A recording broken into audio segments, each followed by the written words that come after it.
Hey guys, welcome back to my channel. If you're new, hi, my name is Haley. I'm a cashless budgeter and caregiver who's working on a relationship with finances as well as working towards financial freedom. If that's something you're interested in watching, please leave a like, comment, subscribe down below, and let's get into this video. Hey guys, welcome back to technically our final week of Debtober as far as the giveaway and such is concerned. So if you haven't watched the past videos in this series, or if you're watching this video, please make sure to leave a comment with the giveaway keyword down below per video. Just shouting that out real quick. And I was not expecting to make this video right now, to be completely honest with you, but last week, from you guys seeing this probably a week and some change, I had decided in my last video to use part of my bills buffer that honestly is for things of this nature where a bill might come out or be drafted out before my check shows up. So I use that buffer to pay for it and then pay it back with my check. 9 times out of 10, my checking schedule gets put off a little bit if there's like a magic month or something, and my check is maybe 2 days, including the weekend, or excluding the weekend, 2 days later than expected. But regardless, I decided to take from my bills buffer to pay the remaining balance on my Stafford student loan, and it is officially done. I have not received my letter yet. However, my account has been zeroed out, and I think the letter takes like 30 business days to process, so it'll get here when it gets here. Hopefully before New Year. That'd be nice. But we're done. We're actually done. Like, I got to color this in and my hands were shaking and outside of the lines in many different places, and I apologize if it looks kind of wonky, but we're officially done with this loan. So I'm going to show you guys what my payment looks like very quickly. So it's now paid off. I was really excited writing that too. So from my actual full-time paycheck, my first check, I sent in $300.01. Of that, $2.84 went to interest. And then the $937.20 was from my part-time plus my bills buffer. $930 went to finish the principal of my Stafford loan, and 16 cents went to interest. The additional $7.04, which I did send a little extra just in case and to take into account processing days, that $7.04 will be redirected to my Direct Plus loan, which will only hit interest. It won't hit any of my principal whatsoever. But hey, $7 is $7. I'm going to appreciate it. So with that being done, it's so weird to say that it's done because I was not planning on finishing this loan until December.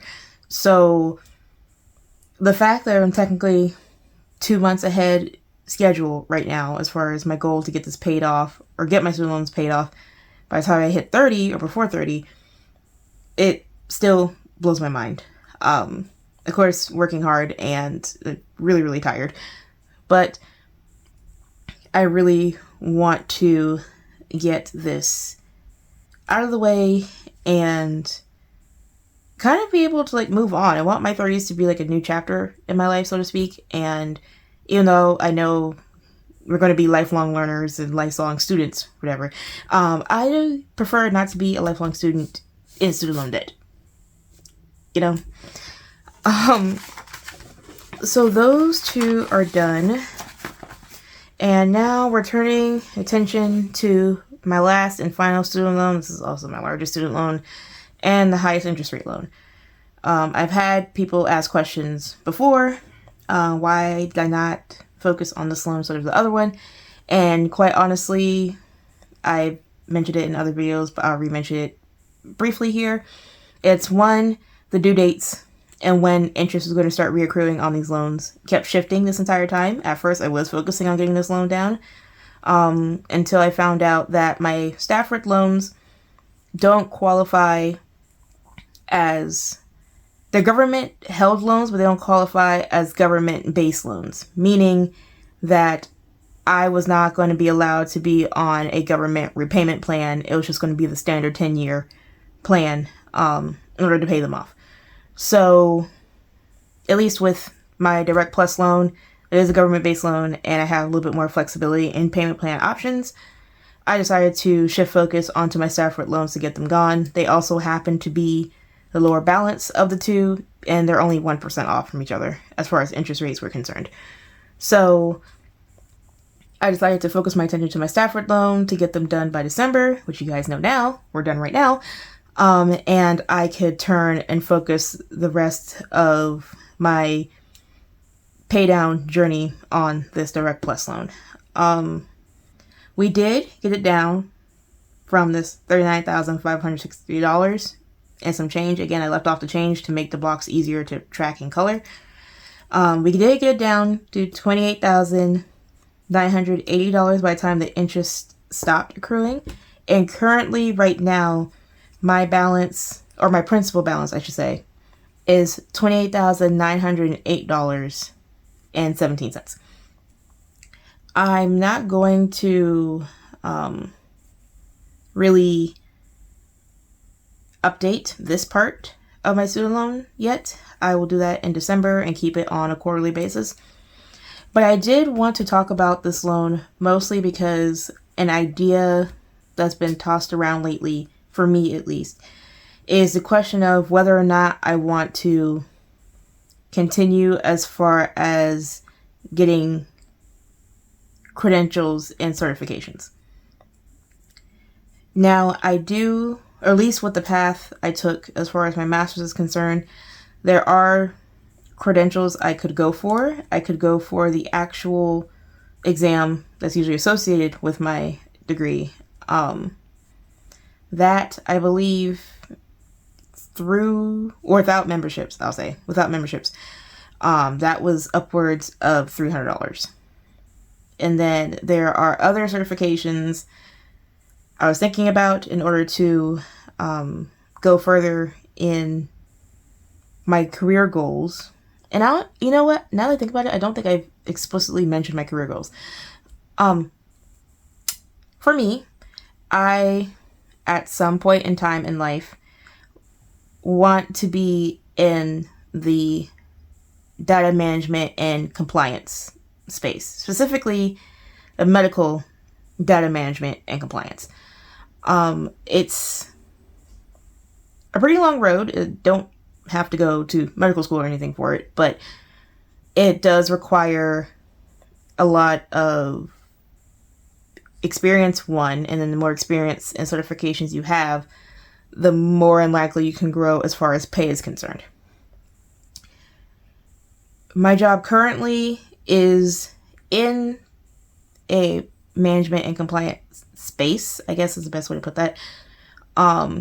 But it's more so on an entry level and not necessarily in the medical field, which is why I want to migrate back into the medical field.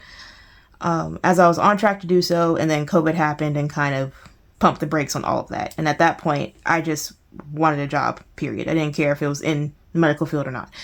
So I have exposure, but I want to have the particular exposure that those within the medical field would be looking for. And I'm working on it.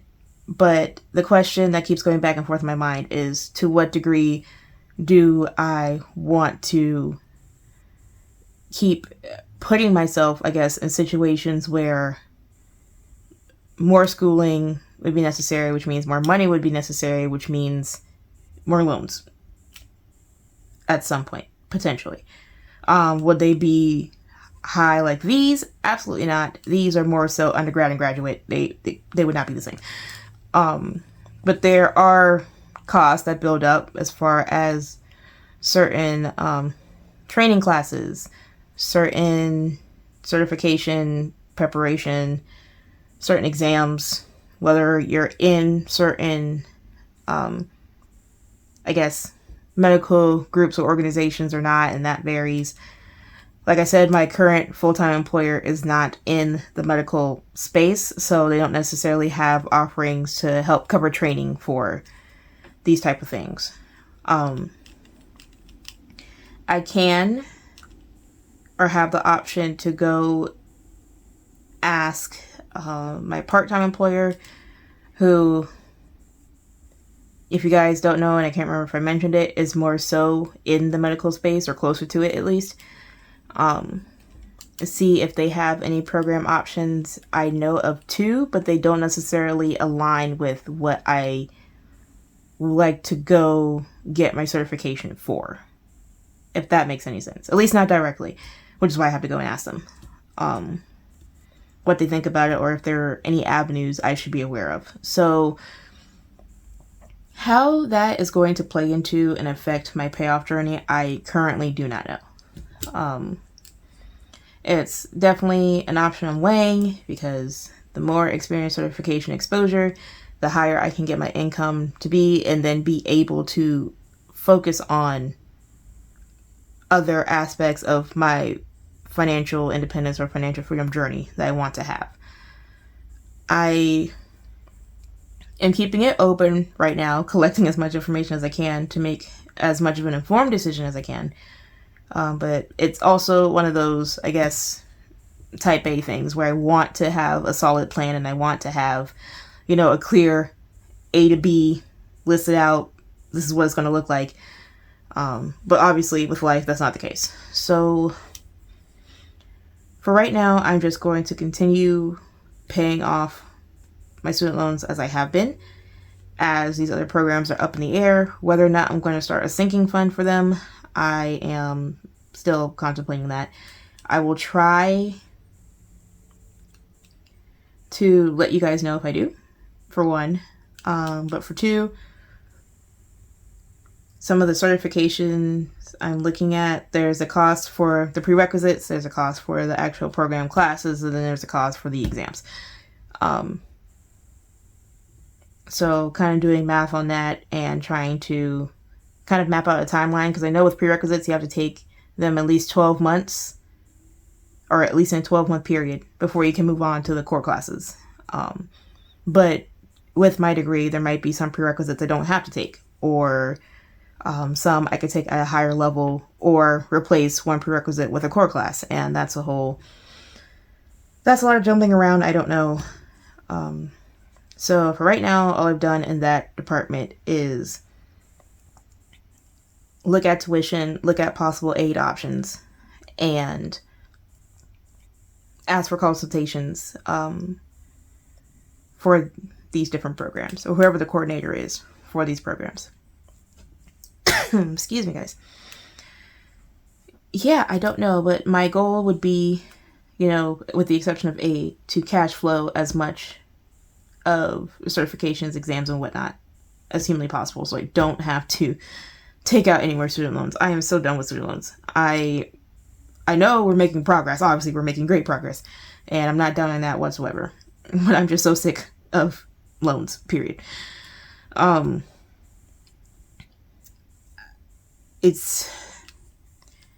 don't know. If you guys have any input, feel free to leave them down in the comment sections below. But that's what's going on right now.